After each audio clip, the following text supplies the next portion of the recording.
welcome back, everybody. So we had a great morning session with various topics on treatment and genetics, living with some early stage or a new diagnosis. So we're going to sort of continue on this afternoon with some additional talks. I do want to let you guys know that link to the survey has been fixed. So thanks for those that did push that through. You can always click on that on the left-hand side during breaks. But I am more than happy to introduce the next panel, which is going to be moderated by Deborah Maskins, who is a wonderful patient advocate that has really given KCA a lot of insight into that patient voice and what we can do to help improve that experience for patients that come to us. So I'm going to turn this over to Deb, and she's going to lead a session on living with kidney cancer at the advanced stage of diagnosis. Great. Thank you so much, Sally. So for everybody listening, my name is Deb Maskins. I'm actually dialing in from near Toronto in Canada, but I have been a patient advocate in kidney cancer for many, many, many years. And I have been living with the disease for a ridiculously long time, which I'll tell you about when we get to our stories. But what I'm really pleased about is we've got a panel here of metastatic patients who are out there living their lives, dealing with disease. You're going to hear that none of us, at least not recently, none of us seem to be cured of our disease. We all have active advanced disease, and yet we are going on with our lives and integrating treatment and sometimes not treatment in with our daily lives. So I'm going to turn first to Matt, who isn't home at the moment. He's dialing in from somewhere else. So Matt, would you just tell us briefly who you are, how long you've been living with metastatic kidney cancer, and sort of your connection to the kidney cancer story? Sure, Deb. My name is Matt McLean. I am from small town Mammoth, California. I'm currently here, as you guys can see, maybe in Hawaii, enjoying myself. But I was diagnosed with kidney cancer in 2018. I was NED following surgery for about 2 years, and then I had a recurrence in this past December in 2020, and I'm currently active in receiving treatment. Great. Do you mind, Matt, if we ask you what type of treatment you're receiving?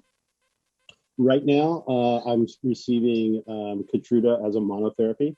I was started on Keytruda and extenuated, and I didn't really react well to the extenuated, so the doctor took me off that, and I've just been on the Pembro as a monotherapy for probably about the last 4 months. Okay, excellent. Okay, and over to you, Stephen. Are you in Hawaii? Not quite, a little bit far away from Hawaii, but I am in New York, and which is where I live. And I was at 9/11 covering it for a newspaper, actually the National Post of Canada, because you're in Toronto. And I just a bit with the I went down there as soon as the first plane hit. Just as I got there, the building came down, and so ingested all the debris cloud and so forth. Was a little bit worried over the following years, but was reassured by doctors that. One, for example, said I was a bit worried about developing cancer, but reassured that the type of people who develop cancer are people who are exposed for over 20 years, not perhaps over one day or several days, because we went back there.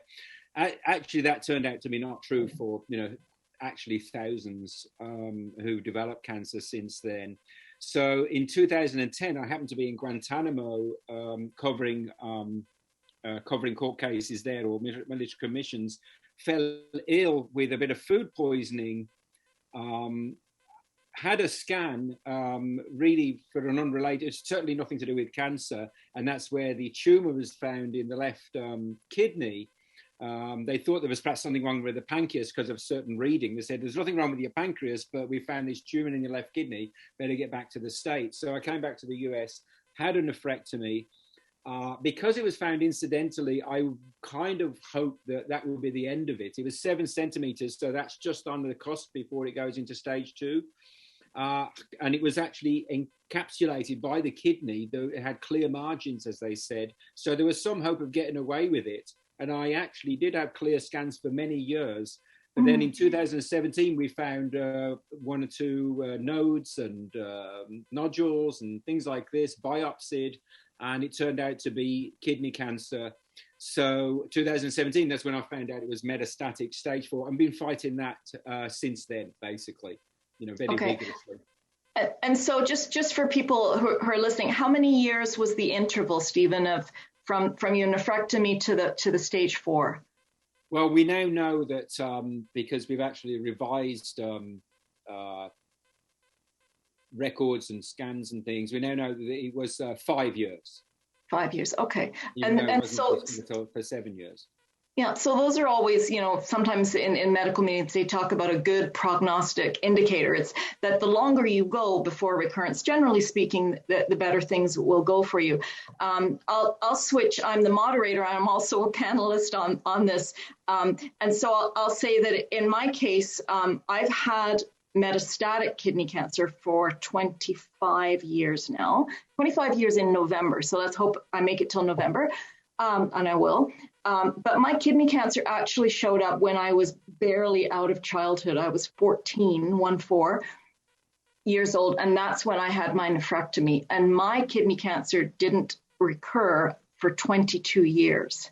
So for whatever, some cells were laying dormant. And that's why I say that only for people to say, don't think that when you hit the 5-year point that, that it's home free, that you should always go back for scans, even if it's an annual ultrasound after that 5 years, because kidney cancer is just a weird disease. So my interval was 22 years, and I have been living with stage 4 papillary kidney cancer for 25 years now. And I say that with some pride, and not to say that it has been easy, but that I've had a phenomenal team and family and everybody to help get me through 25 years. And I still have active disease. I'm not NED, and I don't believe that a cure is any time in the offing for me, but we'll come to that. So each one of the three of us cope, sometimes better than others. I'm sure we all would say we have bad days. And so I'm going to ask you both how you cope with this. It's a pretty heavy weight. And the reason that it came up today so much, there's a chap on Twitter that some patients may know who posted just this morning, he's been into his patient portal, he's looked at his scan, and it's not great news. And so now, we're coming into a weekend, he's got a couple of days to stew on this. And then he's going to go see his oncologist in a couple of days. So for patients like that with stage 4 disease, sometimes the scan isn't what you wanted to see. So how do you cope? So Stephen, let me ask you first, and then we'll go back to Maddie. Yeah, that is a problem. I find that you can get into a panic if you try to think too far ahead, because if I start talking about 5 years hence, I have no idea whether I'll be here 5 years hence. I can't really sort of talk about that with a great deal of confidence. But I find that I am able to, when I've got even more immediate worries, even if I've got something I know that's going to come up on Monday, I say to myself, but it's not till Monday I really have to panic. I can still go all through the weekend without panicking. And I just live in the moment. And that's such a cliche, living in the moment. And actually, by saying it and practicing this a little bit, I've managed to live, so I can say, I have something that's coming up on Monday that I know is going to be, cause some concern, but I'm going to go through this weekend just saying it's not Monday yet. And so that's brilliant. So there's a really cool practical tip there that Stephen is actually scheduling his worry time. So if you think about, having your Google Calendar or what have you, but actually if you've got a scan date on a Wednesday, start to worry about it on Tuesday. But you don't need to ruin the whole week preceding, and certainly not the weekend, in going through all those machinations of what it could be. So scheduling your worry time so that it's not every day. It sounds trite, but I think there's some real value in that. So Matt, how about you? How do you cope? In general, well, with coping with the metastatic kidney cancer and scan to scan. Earlier today, we heard other people talk about scan anxiety. So do you have any practical tips that you can offer for what you do? Well, I would say the first thing, and this was a bit of advice someone gave me when I was first diagnosed, is build your support network. I think that's very essential. And I'm very fortunate that, I've got a very supportive spouse and family and friends. And so, we're only human. And certainly as we either approach a scan date or in the case of the person that you mentioned earlier, maybe go on the portal and get a scan report, and it's a few days before you're able to talk to your doctor, the wheels start turning. Lean on some other people, and don't try to keep it inside you, just as much as possible, and let them comfort you a little bit. But I think also it would behoove people to try to use at least some of that time, and I think this is perhaps where Stephen's advice is very relevant, to gather your thoughts and write some of those concerns down. I know that in a few years back, before portals were really relevant, a lot of these people got some of this news actually in the doctor's office, and you're in a state of shock and you don't ask all the questions you want to ask. So try to use some of this time to gather your thoughts and get some questions down on paper that you can talk to your doctor. I think it's important to realize that sometimes when we get these news or we read these things on the portals, most of us are not physicians or doctors or specialists. We don't understand all the vernacular and the language. So they use a lot of words like, enhancing or progressive, and let the doctor, ask them what that means, because a lot of times it may not be as bad as we build it up in our minds, and so I think that, combination of kind of give yourself some time, get some support, and then just be prepared or prepare yourself for that opportunity to work with your doctor. Yeah, I think all of us we're all fairly fine-tuned with downloading our scan reports, reading them ourselves, but knowing that they're not actually written for us, they're about us. Right. But the radiologist's job is to report on everything. And so I have overreacted to my scan report so many times because there's a suspicious something on the pancreas, there's something in the mesentery. Then I go looking up those words of where is that, and how dangerous. And for me, that's the time period when I should not go on Smart Patients or any of the online forums until I've heard it from the words of my oncologist, who says, Deb, this is one that we should be concerned about and we should do something about this one. But the radiologist, it's just like looking at an abstract painting, right? Maybe not a very good one some days, but they're just calling what they see. And some radiologists, I find, over-report and some under-report. And so sometimes, it's really tough because you get this very long report and it really looks bad, but it's not a tumor and it's not of concern until your oncologist has actually read that with you. So I hope for our chat there that's helpful.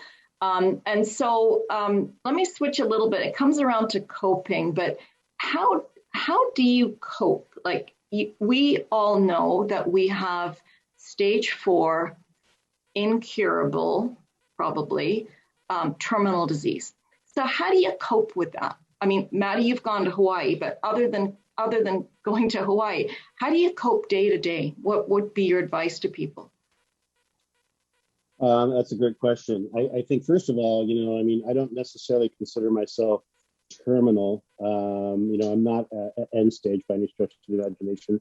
I do have a disease that is absolutely capable of ending my life sooner than it would be if I didn't have it. But the world's a dangerous place, and you could get hit by a car, you could get struck by lightning, and a lot of us, myself included, have other comorbidities. I have asthma. That's a chronic illness. I have a little bit of I've had some past troubles with heart disease. That's a chronic disease. And so I tend to look at my cancer as something that is, at least in this moment, more of a chronic thing that I live with. And I'm just trying to, be partners with my doctor to manage it. That said, though, it's very hard. I think, cancer has been, there's a mythology built up around it. When I use the word mythology, I don't mean that it's fake, but it's something that in our society, when we grow up, I'm 56, and I remember growing up, and when my parents would talk about cancer, they would whisper, right? There, I go, so-and-so has cancer. And so there's a kind of a big fear that's instilled upon our society and culture about it. And so I think when people get that news, it is very shocking. Myself, I'm kind of, you wouldn't know it because I'm in Hawaii right now, I'm very relaxed, but I do wrestle with anxiety. I do wrestle a lot of times with depression. I've spoken about those issues with my doctor. I'm on an anti-anxiety specifically for my cancer. I have started therapy and working with a therapist specifically for my cancer. And I think those are great tools for me to try to manage my anxiety related to my disease. Thank you for saying that. And I will share as well that not all of the time, but from time to time, I reach for a very low dose tranquilizer. When the thoughts don't shut off in the middle of the night, or if there's an immediate crisis period and some frustrations with health system appointments and things, sometimes I need a little bit of help. And so I do talk to my family doctor. And I've also seen an oncology psychiatrist at my multidisciplinary team center. And the oncology psychiatrist and other times a psychologist who works with the cancer center, they can ask you some really wonderful questions that help to bring this around. And one of the questions in the metastatic disease space that they've asked me is, Deb, how does this one new tumor change the overall picture for you? Because you've had metastatic disease, and whether you have 3 lesions or 4 lesions doesn't really change the whole big picture. You still have the disease. So, and that has helped, because in the meantime, I'm really freaking out about number 4. And that's probably not a good reason. So Stephen, do you mind sharing with us, like, how do you cope? And if you will, do you see somebody? Do you take something? No, I'm not taking anything. I do find a boost for me is just to move to action, move to research, go to meetings extremely prepared. Read all your notes, all the doctor notes that are available. Everything should be available to you now, especially in the United States and probably in Canada as well. Read everything, and when you don't understand something, look up all these words, and it's all out there. And then that will lead you on to certain studies and other things, and they're really hard to understand at first, but read them all, and gradually, we're not trying to become doctors, but we are trying to sort of familiarize ourselves in this microcosm of kidney cancer. So keep on doing that. I find action both on trying to get answers on my own disease and action in the wider advocacy world is because not enough money is spent on cancer research. Only like I was looking at a TED talk yesterday. Only $500 billion since Nixon declared the war on cancer. It sounds like a lot, but we just spent $2 trillion in an overseas action that we just walked out on after 20 years. So it's only a quarter of that on cancer research. So you can get involved as well. And I felt good about that. Just before COVID, went down to Washington with a group, another group, and we were lobbying senators and congressmen. So action as well. And in getting involved, to have specific questions when you go to your doctor. With a friend, I've put together the sort of trajectory of my various tumors, like a table about whether they grew or when you see that, and then when you put that in a graph as well, you can really sort of pinpoint and then draw his or her attention to, because you were saying, well, what about this? What about that to your doctor? Should we look at this? Should we look at that? And then you can actually help them, because often you're only there for 15, 20 minutes, help them really see at a glance what needs action or what's growing.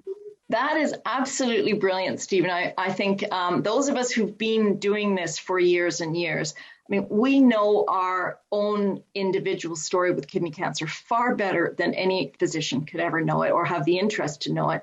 And so I have done that as well. I've often prepared a 1-page summary of when I was diagnosed and then the major intervention. So I've had 10 surgeries. Surgery has worked really well for me. It's afforded me an excellent quality of life. And I've been on 2 clinical trials. I know you've been on trials as well. But I have to summarize that because my file is pretty thick and it would put most people off. But I also keep all of my scan reports. And I will admit, I'm old enough that I'm keeping them on paper because sometimes they will say that this node here has now grown from 1.5 to 3. And then I can flick back and say, oh, but it was at 3.3 3 years ago. Exactly. And then it shrank and now it's come back. And then I can help to offer them the perspective of longitude because the patient that was in there before me was a very different patient. And the one before that was a very different patient. And so I need to come into the office reminding them that I'm me. And that I have a different trajectory and different things work for me. And I'm a big fan, for example, of SBRT. If there's another tumor when I go for my next checkup, I will ask for SBRT, and then I'll try to convince them that they can really do it with SBRT. And then if they say we really can't, then I'll look at surgery.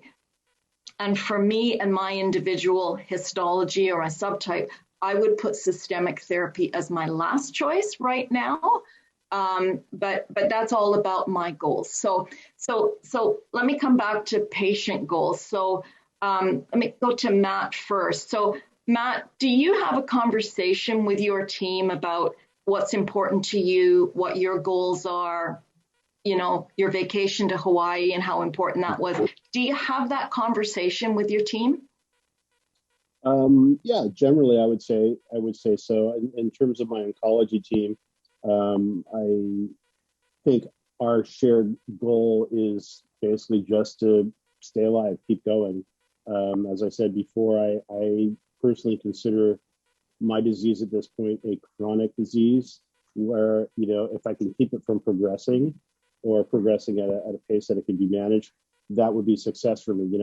So many therapies have come online, even in the short time since I was diagnosed. I recall when I was first diagnosed, the doctor came up to me and said, well, if you're going to get kidney cancer, now is the time to get it. And I was kind of confused by that. And I'm like, well, am I the right age? And he's like, oh, no. In the past, we just had one line of therapy. Now we have half a dozen. And since then, we've had several more. And, I'm very excited about some of the new technologies that are coming out, whether those are mRNA or, T cell. And so, if I could keep my disease managed until maybe some of these therapies are at a point where they become available, that would look like success for us. And I think that's our shared vision or goal. And then, of course, in my for my mental health, for my wellness, that's where I talk a lot about the day-to-day. How can I have quality of life? So I think with my oncology team, we're talking about length of life and some quality.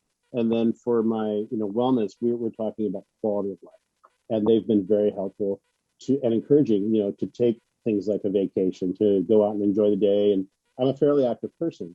And so, and not be fearful and sit on the couch. And because, I worry about that. I think all of us who have cancer, or many of us anyways, every little thing, a headache, is that a brain met?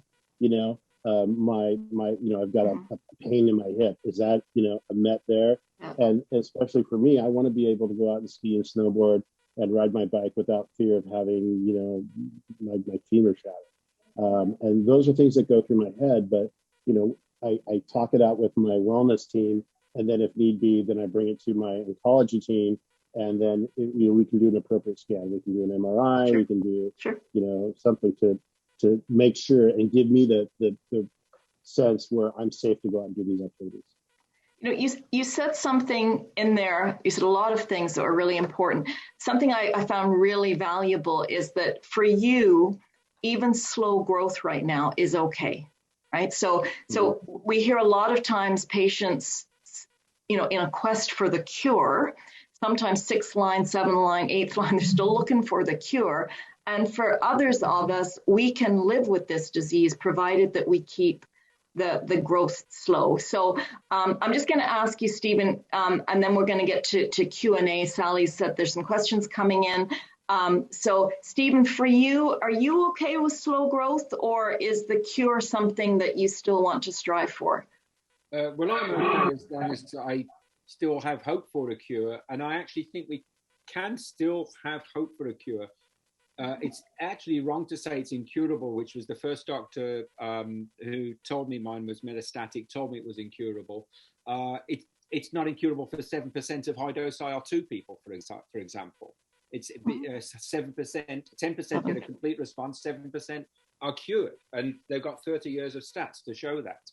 So it's not incurable when you pull yourself into a position whereby you can have surgery. And there's a very famous person in Canada that people can look up called Wally Vogel, V-O-G-E-L. His videos on there. He was weeks away from death. I know him personally, and I know Deb does as well. He was weeks away from death. He was very active. He chose one of two trials. It happened to be Student from Pfizer, and that shrank his tumors. It's all his story, so I'm giving nothing away. It shrank his tumors to the point where there was about 7 or 8 where they could be resected. He had that. Now he's been going for 10 years with nothing. Yeah. He's probably cured. Yeah, find his video. I would really urge people. It's old now, but that's the great thing that Wally's still. Yeah, it's a great video. And one piece of advice that Wally gave patients was, when you're diagnosed with metastatic, is yes, get your affairs in order, your financial affairs, etc. Do what you need to do, make up for anything that you need to make up for, but then go about living as if you can survive this disease. So do those necessary things, put them aside. And he often referred to a book called The Anatomy of Hope. So I'll just offer that. But Sally has been texting here saying she has some questions. So Sally, do you want to come in with a question, and I'll help to direct the conversation perhaps? Absolutely. Well, first of all, I want to thank you guys for the great stories. I think there are definitely people commenting, how many years they are post-diagnosis, and getting that hope from you guys that years and years on, you guys are still living, full lives, and, maybe not all taking vacations to Hawaii, but we're definitely, making some progress to where that's definitely possible. One is directed specifically for you, Deb. Why is your stance on surgery over systemic therapy so strong? For some of us, it's the only choice. So why do you have that stance? Certainly. So, and I do realize my disease has behaved as what is called oligometastatic. So I've only ever dealt with 1 or 2 or 3 spots at once. And so for oligometastatic disease, then you can deploy a local therapy versus a systemic therapy. So if somebody had 1 metastasis in the lung, that could be surgically resected, and that person might stay off drugs. They might, for Stephen, they might be cured. But if the disease is diffuse and widespread across both lungs, obviously you can't have those removed. But I would also say to you, if somebody says that surgery is not possible, I would go get a second opinion to make sure that it's not possible, because I've certainly been inoperable before. And then you just find an expert surgeon and he says, oh, you're not inoperable, you're just a good challenge. And so maybe you can't. So I have had 10 surgeries. Some of them have been pretty big and pretty brutal, to be honest. And some of those I had in my late 30s. I wouldn't sign up for them now that I'm 60. So I'm being much more conservative in my approach. But systemic therapy, you're living with those side effects every single day. And some people seem to be suffering with the side effects. And if they could have disease that could be taken out with either radiation, ablation, or surgery, then at least they need to know they have those options. So that's the answer. Anything that the other panelists want to add to that? Is it just me? Okay. Well, here's one that I know. I think Stephen definitely has a viewpoint, and I'm sure Matt can chime in as well. But what about the thoughts in participating in clinical trials at the, it's being diagnosed at the advanced stage or progressing to the advanced stage? Yeah, clinical trials are interesting, but especially phase 1, most of them fail. They don't go anywhere. You've got to be very careful when you are very first diagnosed and you might not have a high cancer burden, you are a prime target for people, researchers at that point, because you've had no drugs, you've had no treatment. They love you because if your cancer disappears because of this trial treatment, it's all thanks to the treatment. It's because there's no mix up with anything else, any other lines of therapy. I actually regret basically being talked into, because I was more naive, when I first went metastatic, a trial which I was on for a year, and I should have actually gone, and which was why I originally went to this doctor. I should have actually gone on high dose IL-2, which more recently I've had some success with. But the reason why it would have been better 3 years ago, though, is I had a lower cancer burden, less mutations. It may have taken care of everything then. So you've got to be careful with that. I've heard other people at KCA saying they've actually been pushed into trials when they've just become diagnosed. And, you know, my theory is because you're a good target, because you're a kind of like naive, clean person sort of thing. The body's not, it hasn't seen any other therapy yet. Yeah, so, the term is treatment naive, right? The term is treatment naive. The person's not naive, yeah. Yeah, the person's not naive. So it's an I was on the NCI Renal Task Force for clinical trials for many years, and I would hope that no patient today is ever pushed into a clinical trial, but that every patient is told about what clinical trial options they have. So I've been on a couple of trials, and like you, Stephen, I was on one at the NIH and had, a phenomenal experience on that trial. So Matt, to you, any experience with clinical trials? Yeah, my experience was probably a little bit different than Stephen's. I know that when I was diagnosed at stage 4. I had metastasis to my adrenal gland, and I also had a tumor thrombus. And all of those were dealt with during my initial surgery, but certainly were worried, given that I was a grade 4, of having recurrence. And so I applied for a trial for Pembro as an adjuvant, and unfortunately did not make that in.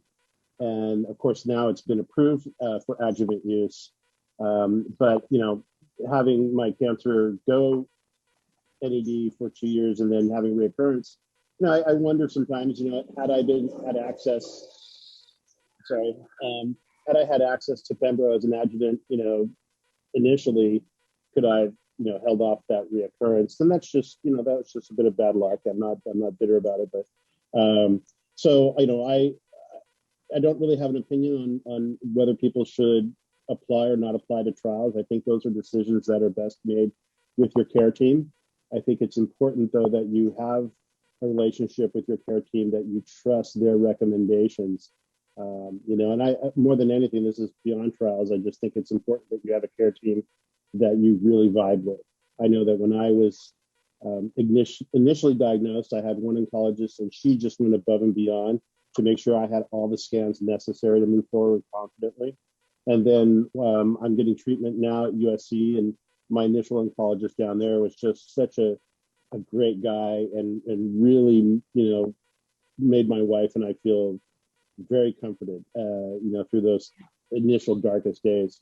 And so I think those are the things that, whether it be a trial or which line of therapy, you're given choices now, right? Do you want to go on Pembro, or do you want to go on Opdivo?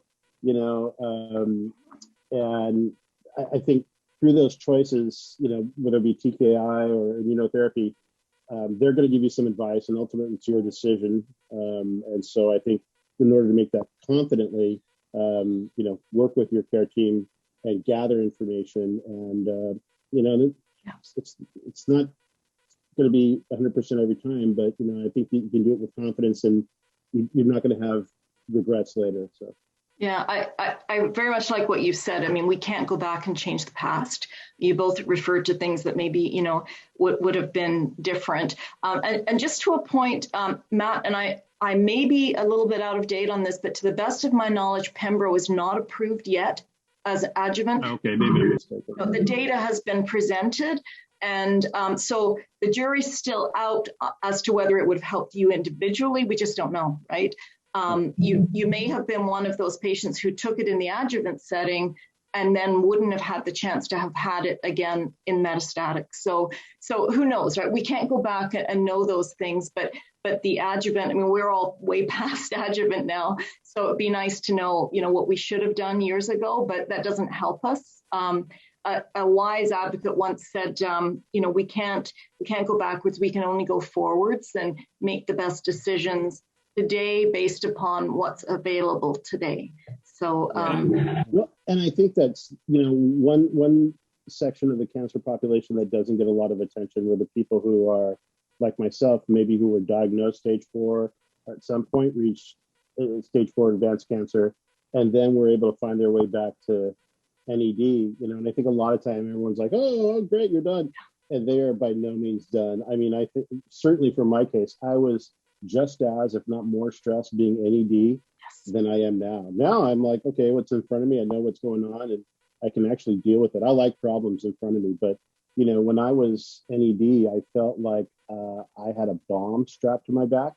And every day I walked around with that backpack with explosives and I didn't know if it was going to go off today, next month, 10 years from now. And I really, really empathize and feel for those people that are in that situation. And they don't get a lot of coverage. I think a lot of times people are talking about people who are in active treatment, but, for those listeners out there who are in NED, especially after an advanced diagnosis, shout out to them. And I know that they're going through a rough time and just hang in there. Yeah, go ahead, Stephen. No, I just wanted to add one thing about trials. Although I don't think you should be going from one trial to the next or anything that just pops up, you should be looking for trials all the time. Mm-hmm. Because that's how you get educated. As you're looking, you're going to learn what's in the field, what people are thinking. You're going to learn about new drugs, which you'll then investigate. And also it's like looking for your first car. You don't buy the first car that pops up, but you look around the market. And that's what you do with this. So if a good trial does pop up after you've been looking at trials, obviously there's places like clinicaltrials.gov, BusinessWire, there's different places to look. The more you're familiar with, the more you'll recognize one that you think is good and appropriate for you when you do see one. It's a great way to get educated. Indeed. And I think to print out a couple of trials, not 50, and to take them to your oncologist and say, what do you think about this kind of trial for me? And they might say, are you crazy? Or they might say, well, you wouldn't qualify because you have a different subtype of disease. Or they might say, I wasn't aware that such and such a center had opened that trial.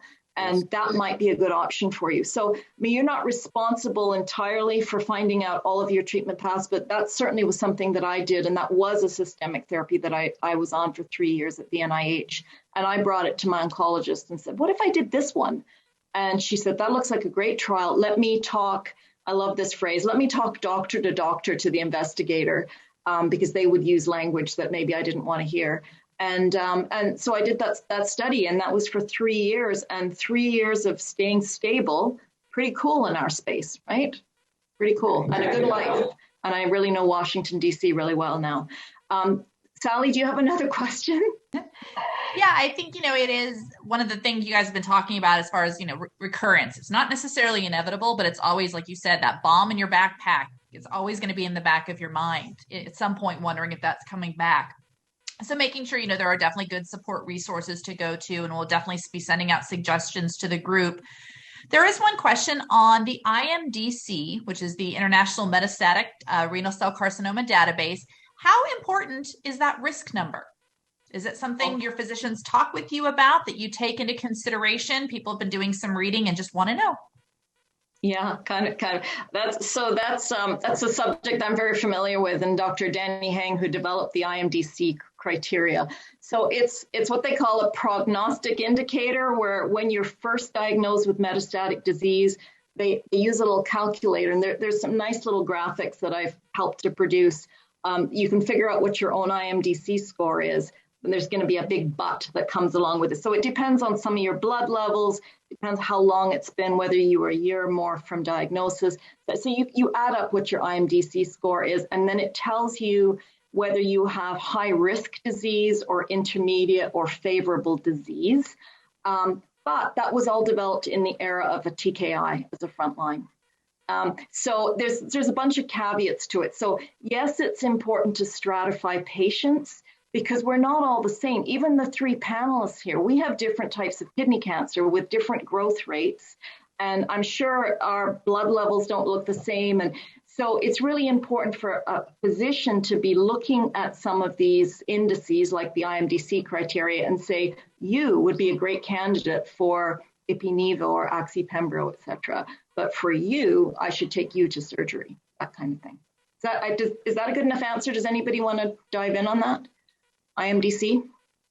I think the ImDC can make you feel good if you work out that you're favorable. It could be perhaps a bit depressing if you're not. Whatever you are, you've just still got to plug ahead.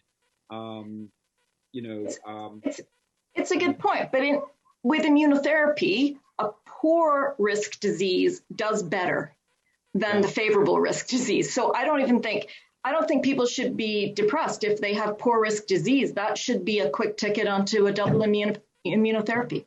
Mm-hmm. So it's just, I hate the words that anybody has poor risk disease, because don't you define for me what is poor risk or not, let me show you kind of thing. Yeah. Anyway, sorry, that was good. I think, Deb, you'd say that it's mainly a way of sort of triaging patients to really help figure out what may be a good management plan. It doesn't necessarily mean that it's poor prognosis and there's no hope. It just might mean there's one treatment that's going to work a little better than another one. So the scoring definitely is something you need to take into account, but it is a little dated. There may be some updates coming to things soon with newer information and new treatments. We see it continuously studied. So it'll be definitely something to take into consideration to talk with your doctor as you're deciding on treatments. One other is sort of maybe a good way to sort of round out some of the discussion. Is there a certain treatment or prevailing thing or something you've read about that you're excited about, that you feel is going to have a really good response rate? There's just something in your gut that you're really looking to for that hope in what's going and moving for the future. Well, I'm going to pass that over to the panelists to buy myself some minutes to think. So Stephen, we'll start with you and then to Matt. I didn't catch all the questions. It's something we hope for the future. Yeah, think new research that's out there. If there's one particular treatment you're sort of excited about, whether it's in theory or right now being studied, that you've sort of done any research on that you're excited and look as a prevailing treatment. Well, the big generalities, I think, are you've got basically TKIs, which buy time, but kind of stop working after a while with most people. So they buy time. You've got the immunotherapy, which logically could, in theory, if you harness the immune system properly, could actually bring about a cure. And in fact, outside surgery, as far as I know, it's the high dose IL-2 is the only immunotherapy, the only treatment which is an immunotherapy that actually has cured. I mean, you've got research into manipulation of genetics, which isn't really going there anywhere yet, even though when they kind of decoded the genome, they thought it would, but then cancer turned out to be so much more complicated and genetic across the tumor. So that complicates matters. And there's 200 types of cells, so in theory 200 types of cancer, etc.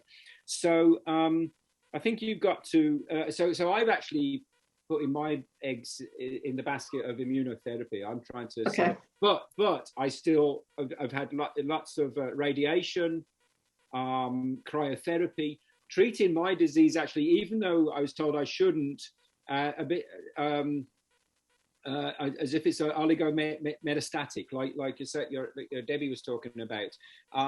In theory, if you've got cancer all over the place, you shouldn't treat any one place. But I actually found some success in that. But sometimes it's hard to talk doctors into going along with it. Yeah. Matt, what gives you hope for? Would you see anything on the horizon that gives you hope? You mentioned adjuvant before. Yeah. Right. I think that certainly the advances in the immunotherapy realm, I'm benefiting from that right now, and that's exciting. But I've been reading a little bit about applications with mRNA in solid tumors. Certainly that field has advanced greatly over the last year and a half. If there could be any kind of silver lining to the COVID crisis, that might be it, that all the money that's being pumped into that. I don't think T cells right now have any application to kidney cancer, but they are working with histological and some other cancers, and would like to see where that leads, and some other gene therapies. I think that it's an exciting time right now in the medical field at large, and I'm just hopeful that there is a lot of money being pumped into renal cell carcinoma, that we'll see some of those yield results for patients, in the medium and long term. So I am hopeful. Like I said, my goal and my care team's goal is just to stay alive and keep on trucking. Yeah, a wise doctor, it was Dr. Jan Dutcher, once said that the trick to winning the game is staying in the game. And that's Yes. what we're all doing. So we are staying in the game by taking what we can access today. My best hope is sort of in genetics and really drilling down and understanding what drives each individual's cancer. I've lived long enough with my disease now and bothered enough people that we have finally found a couple of genes, and one of them is a hereditary gene that isn't even on the kidney cancer panel yet. So I have a CHEK2 mutation, which means different things for my family members. But one day there will be a CHEK2 inhibitor, and that I hope will stop the proliferation of my cancer. But if I can keep going like this for another 5 years, another 10 years, I could well die of something else. And I know that would really tick off my doctors. So my challenge to the other metastatic patients out there is dare to live longer than your doctors. See them retire, show up at their retirement party and wish them well. And that's some thought. But Sally, I don't know how we are on time. Do we have time for a quick takeaway from each of the panelists? Absolutely. Got about 3 minutes left. Okay, so then very quickly, I'll come to you first, Maddie. If you could give a metastatic patient a piece of advice today or listening to this video, what would you say to them? Oh, well, I would just say, don't panic first and foremost. I know that's easier said than done, but certainly, as I mentioned earlier, get that support network up and going, and don't be afraid to ask for help from them. That's why you have friendships. That's why you have family members. And then, again, find a care team that you vibe with, that you trust, and work with them in partnership. It's, just don't, blindly do what they say, but ask those questions, give that feedback. I think Stephen gave some great tips about tracking, and, you've given some good tips about doing the research, and all those things are important. And then, especially when it comes into the worrying, don't be afraid to talk to people about that. The whole keep a stiff upper lip and stoicism. I read recently, or just the other day, about Norm Macdonald. Poor guy suffered with cancer for 10 years. And, I don't want to say this is a blanket statement, but you don't get any medals for being stoic or kind of that stuff. You have cancer, and don't be afraid to kind of ask for help. And, I think that's really important. It's a challenge in life, like every other challenge life is, and let's try to destigmatize that and just lift each other up. Okay, beautiful. Stephen, quickly over to you. I think we're running out of time. But a couple of years ago, I actually became a teacher, and I noticed that when the kids come to you for after class work and show a great deal of interest, you end up quite naturally showing more interest in them. So if you are showing interest in your disease and going to your meetings with the doctors with great questions and really trying to extract everything, you're going to get more attention back. And the other thing I want to emphasize is don't get wrapped up in the statistics. Statistics look terrible. 92%, some of the statistics on the internet are old anyway, but 92% of metastatic patients don't make it past 5 years, the stats say. That doesn't mean to say, you think, oh God, but the statistics, you are an individual. We don't have to, we don't have to follow the statistics. I've had 2 doctors, top oncologists, both names in this country, who told me in years gone by One of them was the most likely scenario that you'll last another 2 years, and I'm still here something like 5 years later. So you're not a statistic, you're an individual. Yeah, and I think I'm going to just build on Stephen's point, and I would say to other patients, don't focus so much on the possibility that you might die. Yes, deal with that in whatever mechanical ways you need to, but really focus on the possibility that you might just live. And how do you want to live without focusing on this disease and being on Smart Patients every day and being on the Facebook groups? Just live your life, because it's out there and it's all we've got. So with that, I'm going to sign off. This was really fun, and thanks to KCA for doing this. Thank you guys so much. This was a great panel discussion. It was wonderful seeing all the different perspectives and really comparing that to some of the, overlapping things with people that are diagnosed at an earlier stage versus, things that are definitely different when you have an advanced stage diagnosis.